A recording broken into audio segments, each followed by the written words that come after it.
আসসালামু আলাইকুম।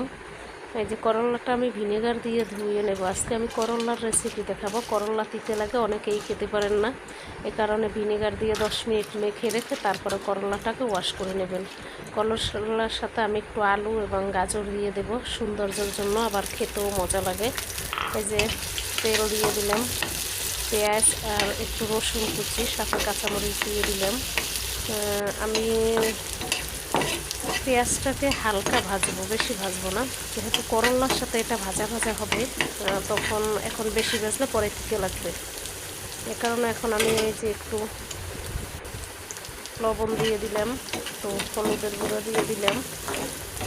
এবার নাড়াচাড়া করে এবার করলাটা দিয়ে দেব একসাথে, করলা আলু এবং গাজর সামান্য একটু, এটা জাস্ট চাইলে দিতেও পারেন, নাও দিতে পারেন। আলুও এটা আমি দিয়েছি, বাচ্চারা খায় তাহলে আলু দিলে।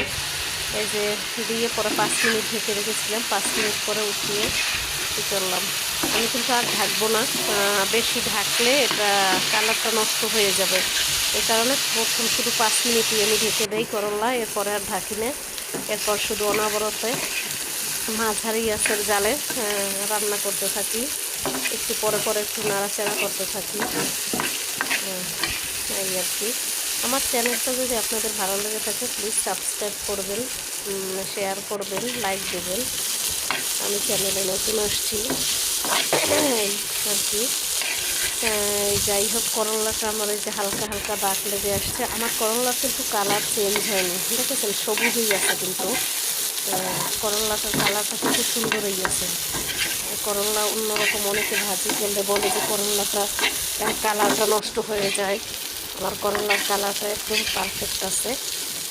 এই যে আমার প্রায় ভাজা হয়ে গেছে, হালকা হালকা দাগ লেগেছে, অত বেশিও ভাজবো না, একদম বেশি ভাজলে আবার করলাটা বেশি তিক্তই ভাব করে। এই যে আমার ভাজা শেষ, এবার আমি সার্ভ করবো।